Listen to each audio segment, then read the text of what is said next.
Tonight, the NBC4 I-Team for the first time, Marin Austin uncovers the real political theater.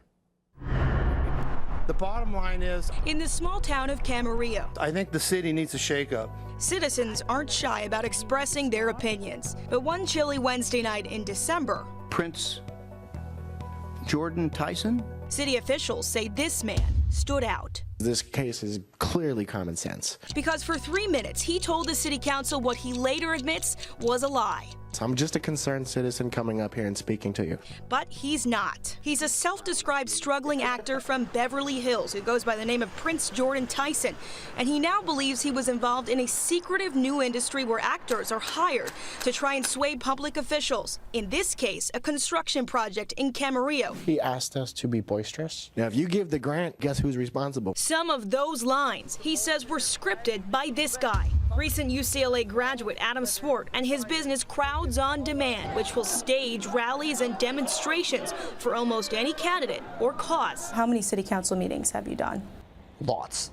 Adam says he has worked with dozens of campaigns for state officials and even 2016 presidential candidates, but he won't name any names. If I told you, then nobody would hire us in the future. The California Fair Political Practices Commission tells NBC4 political campaigns are required by law to report expenditures. But public records indicate only one committee in the entire state has ever reported paying Crowds on Demand.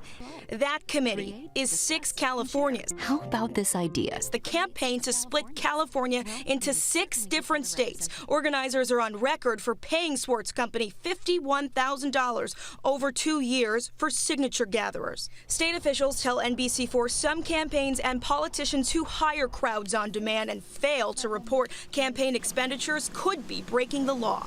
Does that mean that these candidates are paying you off the books? Off the books, in the sense that what my, like I mentioned, the people who typically bring us on are third parties. Swart says politicians have known about this industry for some time. The New York Post reporting in 2013 that Anthony Weiner has paid for phony supporters at campaign events, although Weiner denied that. And last year, The Hollywood Reporter saying Republican frontrunner Donald Trump paid actors $50 to wear T-shirts and carry signs for his campaign launch. Trump denied this. But beyond just paying people to show up, Swart says sometimes clients want more. Have you scripted it before? On some occasions, it does sort of not pass the smell test. Hiring actors is not illegal, but entertainment law attorney and USC professor Lincoln Banlow says telling those actors what to do and what to say could lead to defamation or even fraud lawsuits. There's all kinds of things that can come out of essentially sending people out there to create a false impression. Swart wouldn't confirm whether or not he hired Tyson or gave him lines, but Tyson says this email proves he was hired, sent from Adam's email address asking Tyson